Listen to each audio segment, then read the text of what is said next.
अस्सलाम वालेकुम नाजरीन, मैं हूं शेख शहजादा और आप देख रहे हैं शेख शहजादा यूट्यूब चैनल। आज हम मुफ्ती शहरयार रज़ा खान साहब के एक वीडियो बयान पर रिएक्शन देने लगे हैं। आइए मिलकर सुनते हैं क्या इनका अंदाज है, जोशीला है, मीठा है। ये तो वीडियो देखने के बाद ही पता चलेगा। एक दोस्त बार बार हुक्म फरमा रहे हैं, लिंक बार बार शेयर कर रहे हैं कि मुफ्ती शहरयार रज़ा खान साहब के बयान पर रिएक्शन दिया जाए। तो आइए मिलकर सुनते हैं, देखते हैं, सीखते हैं। अगर वीडियो अच्छी लगे तो इसको लाइक करें, अपने दोस्तों के साथ शेयर करें, मेरे चैनल को सब्सक्राइब करें और बेल आइकन को प्रेस कर दें ताकि मैं कोई भी वीडियो अपलोड करूं तो उसका नोटिफिकेशन आप तक पहुंच जाए। आइए मिलकर सुनते हैं मुफ्ती शहरयार रज़ा खान साहब। वो फूल बेचेगा वो जो जाहिल है, चादर बेचेगा वो जो जाहिल है। रज़ा के खानदान का उनका बेटा फूल नहीं बेचेगा, चादर नहीं बेचेगा। जब जब लोग कहते हैं अब अज़हरी मियां के बाद कौन होगा, कायदे मिल्लत ने हिंदुस्तान का दौरा करके लाखों के हुजूम में बता दिया कि रज़ा के खानदान पे गौसे आजम का हाथ है। यहाँ जाहिलों की सरदारी कभी न होगी। अभी कई 100 साल तक रज़ा के खानदान से इल्म का जौहर निकलेगा। आला हजरत के बाद मुफ्ती आजम हिंद आ गए, जबान बंद हो गई। मुफ्ती आजम हिंद के बाद मुफस्सिर आजम हिंद आए, जबान बंद हो गई। मुफस्सिर आजम हिंद का बेटा अख्तर रज़ा खां अज़हरी ने तो सारा रिकॉर्ड बना लिया, तकवा का रिकॉर्ड, तहरीर का रिकॉर्ड, यहाँ तक के जाते जाते जनाजा का रिकॉर्ड बना के बता दिया। जो सादा रहता है, सिंपल रहता है, दीन का काम करता है, अल्लाह के फरिश्तों की तादाद तो अल्लाह जाने, अल्लाह के बंदे करोड़ों की तादाद में उनके आखिरी जुलूस में शरीक हो जाते है, ताकि जमींदारी से ही इज्जत नहीं मिलती। जो दीन का काम करता है अल्लाह ताला हर दिल में उनकी इज्जतों को अता फरमा देता है। आला हजरत के घर में इल्म का काम हुआ है, आला हजरत के खानदान से इल्म का काम हुआ है। आला हजरत की मोहब्बत के लुटेरे भी आज हमारे समाज में मौजूद हैं। जो जाहिल किस्म के लोग हैं वह लोग चिढ़ते हैं रज़ा से, इसलिए उनकी बात कभी नहीं सुननी है। रज़ा का मतलब रज़ा से जो करीब हुआ बगदाद वाले से करीब हो गया, मदीने वाले से करीब हो गया। 1000 से ज्यादा किताबों में कहीं भी निकाल दे, आला हजरत को कभी घमंड था अपने बाप दादाओं पे और बाप दादाओं का चर्चा किया है। जब भी कलम उठा है मुस्तफा के नामूस पे होने वाले हमलों का तहफ़्फ़ुज़ किया है।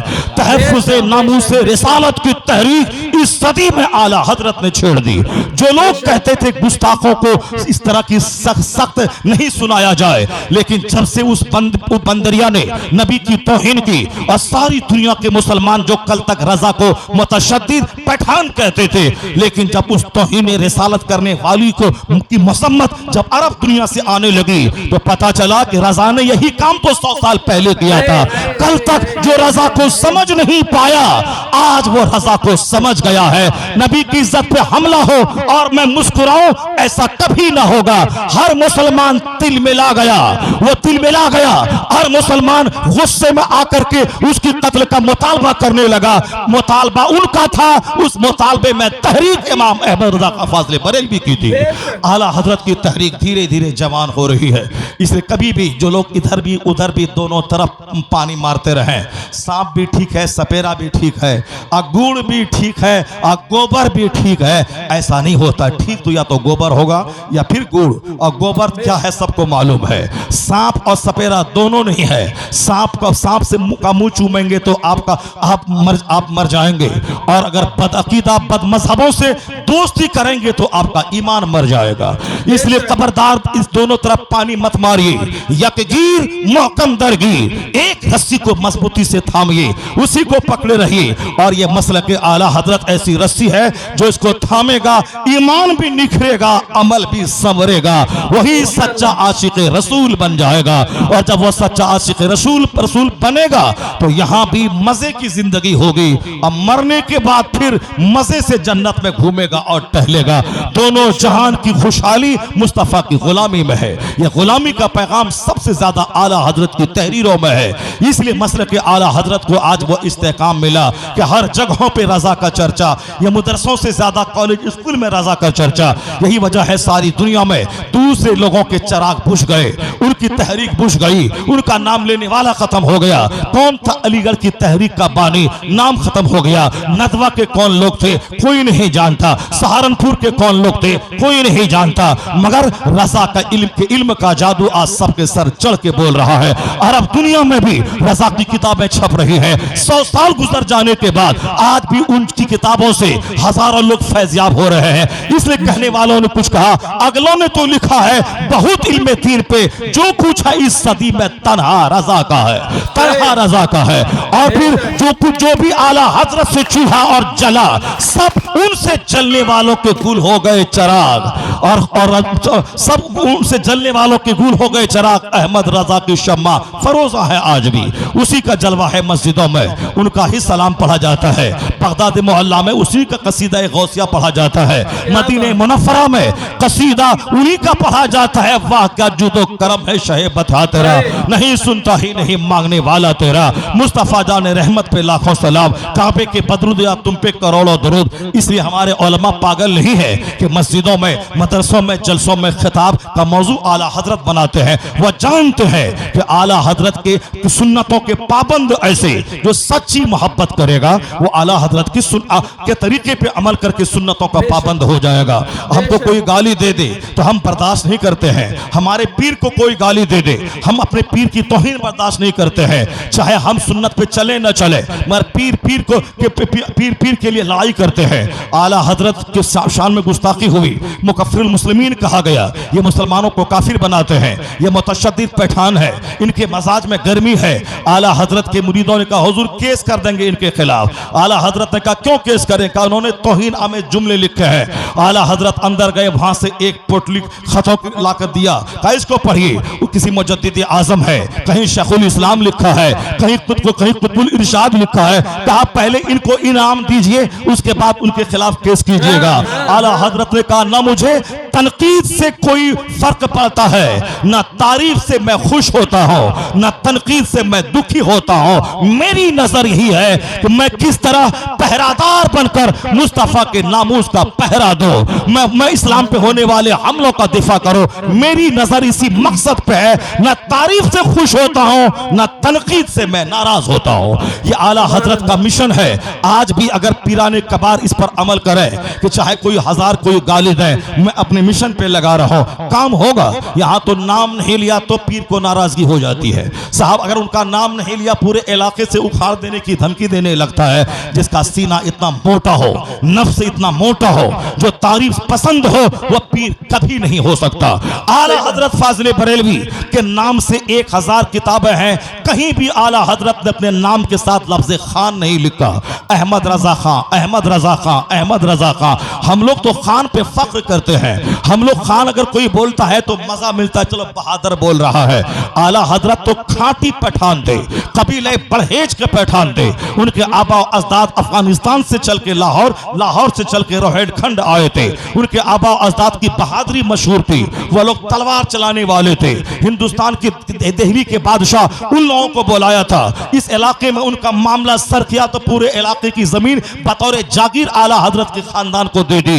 यानी वो लोग बादशाहों की आंख के तारा थे, बड़े बड़े बड़े जंगजू थे, लड़ने वाले लोग, जुल्म के खिलाफ लड़ने वाले लोग थे। आला हजरत उन्हीं बहादुरों के खानदान में पैदा हुए। खान बहादुर इसी लोग कहते हैं, वह खाटी पठान थे अफगानिस्तान के, लेकिन कभी भी अपने नाम के साथ लफ्ज खान नहीं लिखा। किसी ने पूछा हुजूर लफ्ज खान क्यों नहीं लिखते हैं? फतवा रजिया उठा के देख लें, अव्वल जिल्द से लेकर आज जो 32 जिल्दों में वह फतवा की किताब है और कई हजार 7000 से ज्यादा फतवा मौजूद है, उसमें आप देखें कहीं भी अहमद रजा खान नहीं लिखा हुआ है, फकीर अहमद रजा कादरी लिखा है। अहमद रजा कादरी खान कहीं नहीं है। कहा हुजूर खान क्यों नहीं लिखा? अब तो खान है।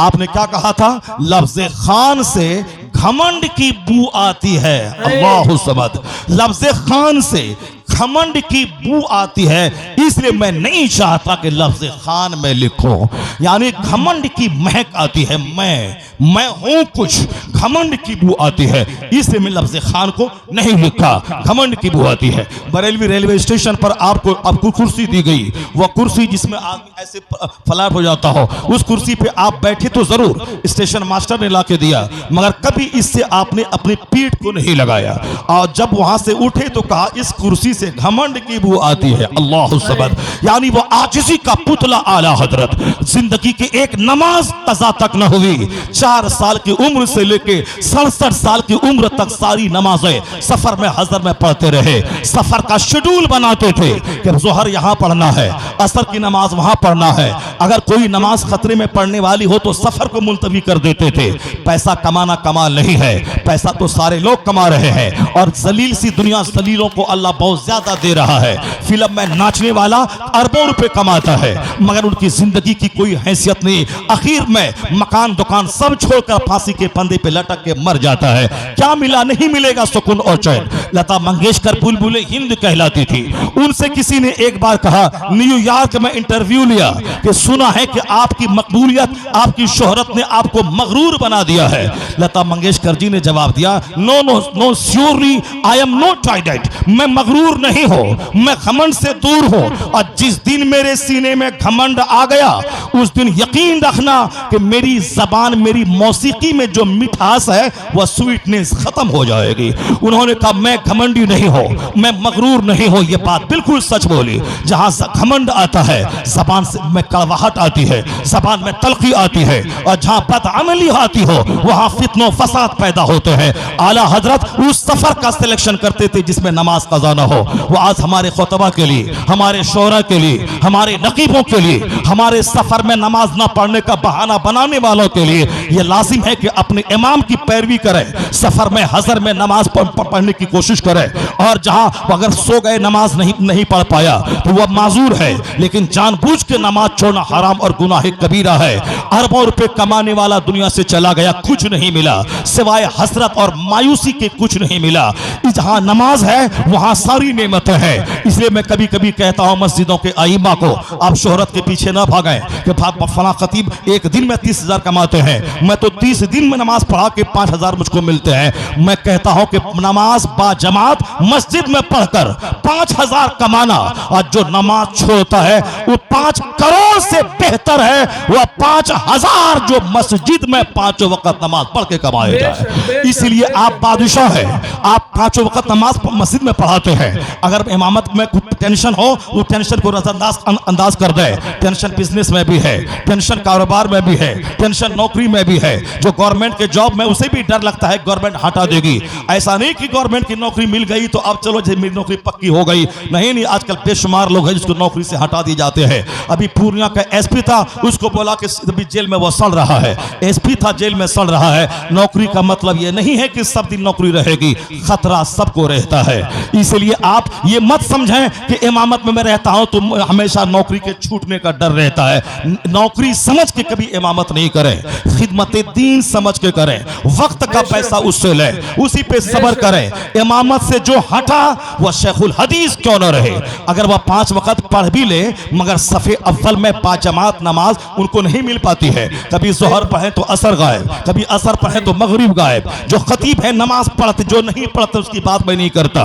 वो जो नमाज पढ़ते हैं वो कभी एयरपोर्ट पे, कभी रेलवे स्टेशन पे, कभी घर में, और कभी फजर पढ़े तो जोहर गायब, कभी साहब जोहर पढ़े तो असर गायब। ये होता है जो नमाज पढ़ते हैं, जो पढ़ते हैं उनका ये हाल है। मगर ये इमामत की बरकत है कि बाजमात 5 वक्त मस्जिद में नमाज पढ़ना है। यह इतनी बड़ी सादत है कि नमाज छोड़ के 50 करोड़ कमाना एक तरफ, और मस्जिद में नमाज पढ़ के 5,000 कमाना एक तरफ। इसको इस नुक्ते से देखेंगे तो इमामत करना सबसे बड़ा काम, सबसे बड़ी सादत नजर आएगी। हाँ, पैसे के हिसाब से देखेंगे तो पैसा भी नहीं मिलेगा, और जो सादत मिलनी चाहिए वह भी नहीं मिलेगी। पैसा तो उनके पास चला गया, आपके हिस्से में सिवाय शिकायत के, सिवाय गीबत के और सिवाय दौलतों की हसरत के कुछ नहीं मिला। सब्र करें और दिन की खिदमत के हिसाब के लिए आप काम करें। और दूसरा काम, फजर से लेकर जोहर तक के बीच में 8 घंटे स्कूल में पढ़ाएं, मदरसे में पढ़ाएं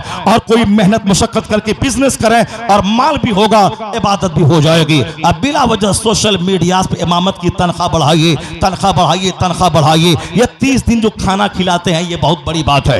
ये जो गरीब लोग हैं 100-100 रुपए चंदा देके 5000 तनख्वाह देते हैं, बहुत बड़ी बात है। वरना इमामत करते हैं उसकी तनख्वाह की क्या जरूरत है, मगर मस्जिदों को चलाने के लिए वो तनख्वाह देते हैं। ये बेचारे खुद गरीब मजदूर मुफलिस किस्म के लोग हैं, 25,000 रुपए महाना कहां से लाके आपको देंगे।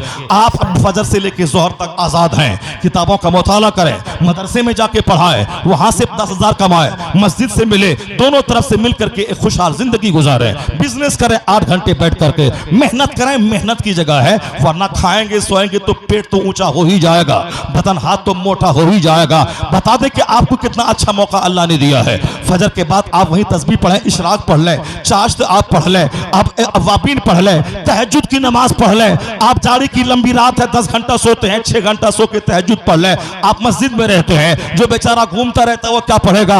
आप तो चाहे तो इमामत भी करके कुतुब बन जाए, वली बन जाए। आप चाहे तो साहब ने आप फूंकते दीवार को, दीवार सोने की बन जाए। लेकिन ये क्वालिटी पैदा क्यों नहीं होगी? इसलिए नहीं होगी, फजर पढ़ना है, सो जाना है, तनख्वाह बढ़ाता ही नहीं पब्लिक। हम कैसे मुताला करें, तनख्वाह नहीं बढ़ाती है पब्लिक। तो जोहर पढ़े सो जाए, असर पढ़े सो जाए, मगरिब पढ़े सो जाए, पेट भी भारी होगा, बदन भी भारी होगा, न पैसा ही मिलेगा न तकवा ही मिलेगा। वहां मौका है तहज्जुद पढ़ने का, मौका है इशराक पढ़ने का।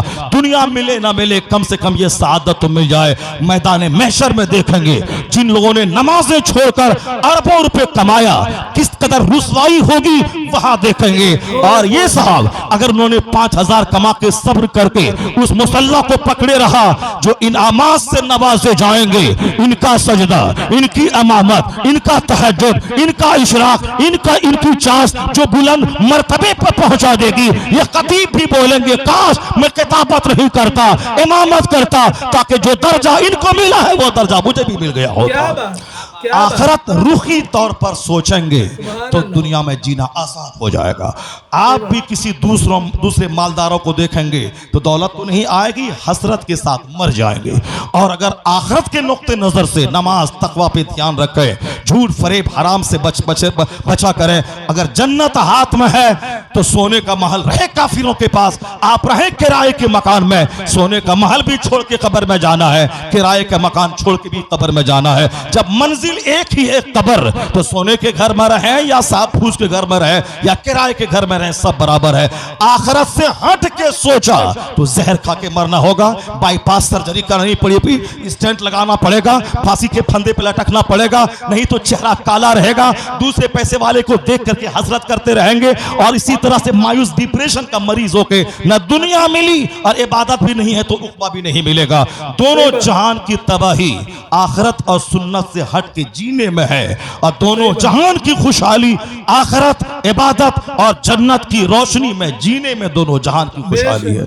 अल्लाह तबारक व तआला हमको और आपको सबों को अपने मुआशरे की तमाम बुराइयों को धीरे धीरे दूर करने की तौफीक अता फरमाए। जरा जोर से बोले ना आमीन। मैंने कोई लतीफा बोला आपके सामने? लतीफा बोला मैंने नहीं। कोई कहानी मैंने सुनाया आपको? एक कहानी सुना रहा था, वो कहानी छूट गई। बोलिए नहीं, क्यों नहीं बोल रहे हैं? एक बूढ़ा 80 साल का है, 70 साल का अब्दुल अजीज भाई वह है अकोला महाराष्ट्र में। मैं परसों उनके पास था, तकरीबन 3 घंटे के करीब मेरी तकरीर हुई। वह रास्ते में जब उनकी कीमती कार से मैं उनके करोड़ों के बंगले में जाने लगा, वह बोला मौलाना साहब आपने वह वाकया को छोड़ दिया है, एक वाकया जो मौला अली वाला उठाया उसको छोड़ दिया है। मैंने कहा मेरी तकरीर के सुनने का हक तो आप ही अदा करते हो। वह बोला कि मुफ्ती हम्माद साहब के साथ आप बहुत तकरीर कर रहे हैं, क्या बात है? बहुत तकरीर कर रहे हैं, उनको बहुत तकरीर कर रहे हैं, तकरीर उनकी मैं सुनता हूँ और आपकी तकरीर बहुत तारीफ करते हैं आपकी। मैंने कहा कहाँ सुन? बोला मैं यूट्यूब में देख रहा हूँ, आप कहाँ वहाँ पे रहे, वहाँ बोले और आप उस तकरीर में ये बोले, उस तकरीर में सलमान अजहरी पे आपने उनके लिबास पे अटैक किया, आपने ऐसा किया, मैंने आपने वैसा किया, आपने शायर के बोला। मैंने कहा यार हिंदुस्तान में जितने लाख लोग मेरी तकरीर सुनते हैं, सबसे ज्यादा हर लाइन लाइन बाय लाइन पे नजर तो आप ही की रहती है। यानी वो 70 साल का बूढ़ा है, वो जब बिल्कुल अरबपति है, बड़ी बड़ी कॉलेज में पढ़ाता है तो दाढ़ी कटिंग करता है। और अल्हम्दुलिल्लाह मैंने इंटर, IA, BA, MA सब अंग्रेजी में किया, इंग्लिश ऑनर्स, इंग्लिश में PG, मगर अब हद शरह से नीचे कभी ऊपर कभी मेरी दाढ़ी नहीं गई। मैं शेरवानी पहन के MA का एग्जाम देता था तो साहब इन्विजिलेटर देख के दंग रहते थे, ये मौलाना अंग्रेजी में MA कर रहा है। तो इसका मतलब है कि इल्म दाढ़ी छटाने से नहीं मिलता है, इल्म की जगह है दिमाग, इल्म की जगह है दिल। और कोई बोले कि दाढ़ी मुंडाने से लोग बुरा, अब रखने से लोग बुरा समझता है, तब तुम मुंडा ही लेगा तो बुरा तो समझेगा ही। तुम जहां लोग बुरा समझें वह और चिढ़ा के दाढ़ी रख, वह 10 दिन चिढ़ेगा, उसका सीना जलकर राख हो जाएगा और तेरी इज्जत में इजाफा हो जाएगा। सुन्नतों पे चलने वाला जलील नहीं होता, सुन्नतों पे चलने वाले को मुस्तफा की निगाह करम मिलती है, उनकी इज्जतों में इजाफा हो जाता है। वो तो पिलपिला बुज़दिल आदमी, न दुनिया का न आखिरत का। क्या काफिर डराएगा तो तुम कलमा छोड़ देगा? काफिर डराएगा तुम नमाज छोड़ देगा? मरना तो है ही, आज मर, 50 साल के बाद मर, तो एड़ी रगड़ के हॉस्पिटल में मरना, बाथरूम में मरना, नाच के मरना, हॉस्पिटल में मरना, उससे बेहतर है कि मैं सुन्नत पे अमल करूं और शहादत का जाम पी लूं। मैं नमाज पढ़ूं और मर जाऊं, मैं रोजा रखूं मैं मर जाऊं। वह लोग नाचते नाचते मरेगा, हम नमाज पढ़ते पढ़ते मर जाए, सुन्नत पे अमल करते करते मर जाए, दाढ़ी रखते रखते मर जाए। दाढ़ी रखी मर गया, गर्दन कट गई, सबसे बड़ी पूंजी हाथ लग जाएगी। मुस्तफा को तो कहेगा क़यामत में, हुजूर आपकी सुन्नत पे मैंने अमल किया, मेरी गर्दन कट गई। मुस्तफा ने मुस्कुरा के देख लिया तो जन्नत की बहार कुर्बान हो जाएगी। इसलिए जन्नत वाले काम में अगर कट गया, शहीद हो गया तो शहादत की मौत मर गया। अगर गलत काम में मरा, अगर लड़की फंसाने में मर गया, लड़की को ताक झांक करने में मर गया, रात में मोबाइल चलाने में, गंदी तस्वीर देखने में मर गया और नमाज छोड़ने में मर गया, अजान हुई, जमात हुई, बदन में हरकत नहीं हुई, उस हालत में मर गया, तो फिर तेरा क्या होगा? उन्हीं लोगों के साथ हश्र होगा जहां बेनमाजी का हश्र होता है, जब फजूल काम करने वालों का हश्र होता है। जब मौत हर वक्त सामने खड़ी है तो अच्छा काम कर, अच्छे काम कर, अच्छे काम में लगा रहा। अच्छे काम में मौत आ गई तो फिर शहादत की मौत नसीब हो जाएगी, शहादत का मर्तबा नसीब हो जाएगा। अल्लाह तबारक व तआला उस बूढ़े की तरह आप सबों को भी तकरीर का हर्फ बहर्फ सुनने की तौफीक अता फरमाए। वह कहानी रह गई, वह भी औरत थी, बस मैं खत्म कर दूं 2 मिनट में, 5 मिनट में। मदीने की खातून है, शौहर उनका सरहद पे है, 27 साल गुजर गए, अगले साल जाएं, अगले साल जाएं, अगले साल जाएं, बस अब जाने वाले हैं, इस्लाम ने आवाज दी, चले गए सरहद पे। 27 साल गुजर गए। 27 साल के बाद वापस जब मदीना हुए हैं, मदीने में सबसे पहले रोज़े रसूल पे हाजिरी दी। 27 साल के बाद वापसी हुई है। 27 साल तक पेट के लिए नहीं थे, इस्लाम बचाने के लिए सरहद पे दुश्मनों से जंग करने में थे। वहां से लौट के आए, पहले नबी के रोजे पे सलाम पढ़ा। मस्जिद नबवी में उलमा की जमात बैठी थी और शेखुल हदीस उलमा को इल्म हदीस का दर्स दे रहे थे। वह भी वहां बैठ गए मुजाहिद इस्लाम और दर्स हदीस सुनने लगे। दिल में ख्याल आया, काश इन उलमाए मदीना को पढ़ाने वाला शेखुल हदीस जो इस मर्तबे पे बैठा है, मसनद पर बैठकर उलमा को हदीस पढ़ा रहा है, काश ये मेरा बेटा होता, मेरी नस्लें फख्र करती, मेरा दिमाग, मेरा जिस्म, मेरा वजूद, आने वाली नस्लें हमारी सब गदगद हो जाती। काश अगर ये मेरा बेटा होता। वो खुशनसीब है बाप जिसका यह बेटा है, खुशनसीब है वह माँ जिसका यह बेटा है। एक ख्याल दिमाग में आया, उसके बाद घर गए। 27 साल के बाद एक मुजाहिद अपनी बीवी से मिल रहा है, बातचीत कर रहा है। इतने में मस्जिद नबवी का वो शेखुल हदीस उलमाए मदीना को पढ़ाने वाला घर के अंदर दाखिल हो गया। जब घर के अंदर दाखिल हुआ और वो उनसे उलझ गए। कौन? वो मुजाहिद शेखुल हदीस से उलझ गए। जिसकी तरह औलाद की तमन्ना की थी, वह लोग जो अपने पीर मुर्शिद को घर में घुसाते हैं और मसलक आला हजरत के खिलाफ काम करते हैं, और फिर 2-4 महीने के बाद वही झूठा पीर वह उनकी अपनी मुरीदनी को रेप करके हामिला कर देता है। उसके बाद तब तलवार लेके ढूंढते हैं।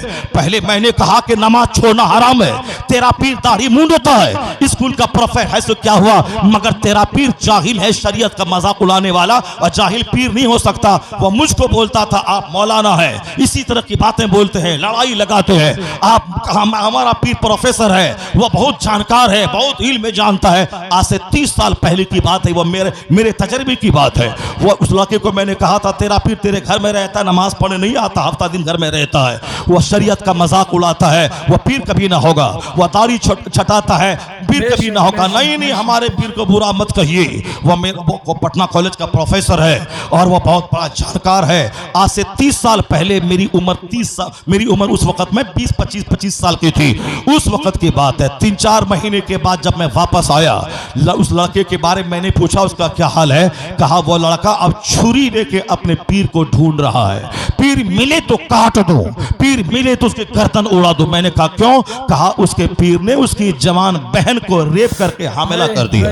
जब बहन हामिला हुई तब समझ में आया कि जाहिलों का मसलक क्या है, मसलक आला हजरत क्या है। शरीयत पर जब तक अमल न हो उस वक्त तक किसी के हाथ में हाथ मत दे। दाढ़ी मूंडने वाला, छटाने वाला कभी पीर न होगा, नमाज आम तौर पर छोड़ने वाला कभी पीर न होगा। मसलक आला हजरत है औरतों से पर्दा, चाहे मुरीद भी क्यों ना हो, शागिर्दनी क्यों ना हो, उससे पर्दा करना है। वह मदीने का मुजाहिद जिस शेखुल हदीस को देखकर उन बेटा होने की तमन्ना किया था, काश मेरा बेटा हो जाता, वह उनके घर में जब दाखिल हुए उनको तो बढ़ करके इस्तेकबाल करना चाहिए, आइए बैठ जाइए, आइए आराम से रहिए। नहीं, गैरत इस्लामी ने उसको अंदर से झंझोड़ा। उसने शेखुल हदीस से कहा कि आप मेरे घर में कैसे दाखिल हो गए, बगैर इजाजत के कैसे दाखिल हुए। शेखुल हदीस कहने लगे आप ये बताएं कि आप मेरे घर में कैसे दाखिल हो गए। सुभान अल्लाह, आप मेरे घर में कैसे दाखिल हो गए। अपनी बीवी को हामिला छोड़कर इस्लाम का मुजाहिद 27 साल तक जंग करता रहा और अपनी बीवी को सोने के सिक्के देकर वो गया था कि इससे जरूरतन खर्च करते रहना। 27 साल के बाद जब लौट के आया है और मदीने का शेखुल हदीस जब उसके घर में दाखिल हुआ और कहा आप यहां कैसे, तो शेखुल हदीस बोले आप यहां कैसे।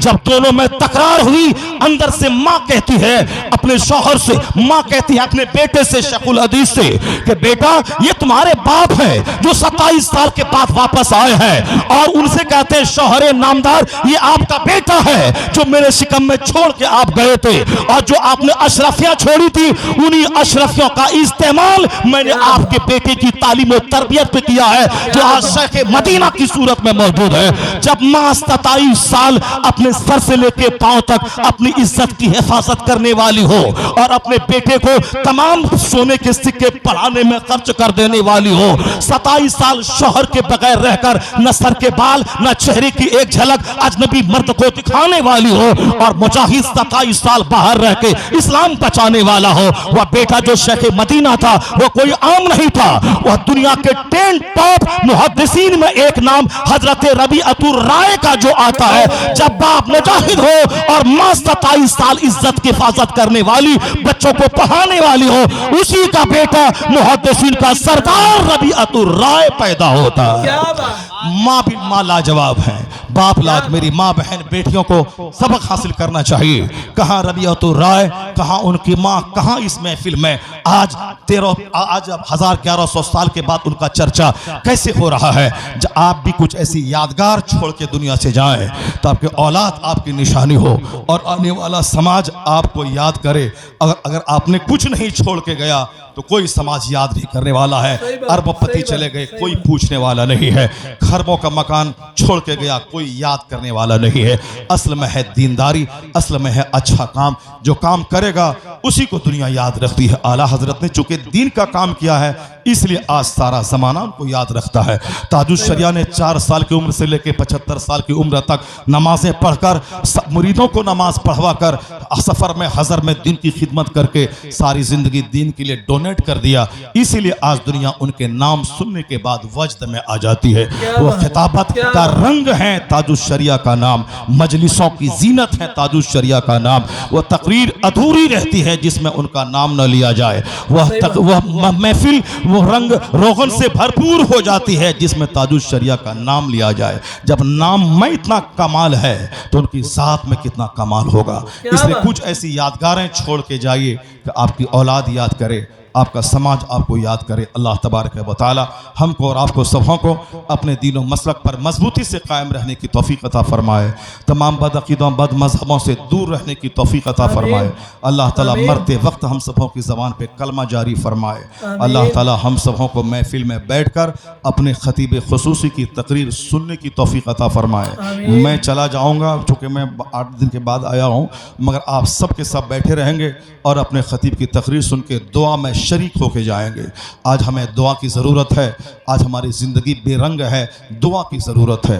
जहाँ 40 मुसलमान रहें एक अल्लाह का वली होता है, जहाँ 40 मौलाना रहें वहाँ ज़रूर कोई न कोई इलाके का कुतुब होता है। इसीलिए इन कुतुब की मौजूदगी में, अल्लाह के नेक बंदों की मौजूदगी में दुआ करें। जब दुआ अच्छी हो तो उस दुआ में अपने अब दिल से भी आप दुआ करते रहें, अपनी उलझनों के बारे में, मुसीबतों के बारे में। महफिल में दुआ कबूल होती है जहाँ आमीन कहने वाले सैकड़ों लोग रहें, मगर हमारी ट्रेजिडी है कि जब दुआ की घड़ी आती है सारा मजमा साफ हो जाता है। और तो आज तो गनीमत है मुफ्ती आबिद साहब को मैं दाद दूं, और मौलाना साहब क्या नाम है जिन्होंने जैसा करवाया, दिलशाद साहब, मैं इनको दाद देता हूँ। आज कोई ठुमकीदार झुमका वाला शायर को नहीं बुलाया इन्होंने, और अल्हम्दुलिल्लाह आज सिर्फ खिताबत ही हो रही है और सब लोग सुन। ऐसे सारे जलसे वाले, ये बेकार की बात है कि साहब ठुमका वाला अगर नात खान नहीं आए तो जलसा नहीं जमेगा। अभी 1:45 बज रहे हैं, 1:45 तक में मेरी तकरीर हुई और फिर इसके पहले मुस्तफ़ा अरशद साहब की तकरीर हुई और ताबुन काम हुआ, और उसके बाद फिर अभी मुफ्ती साहब की तकरीर होगी 1-1.5 घंटे।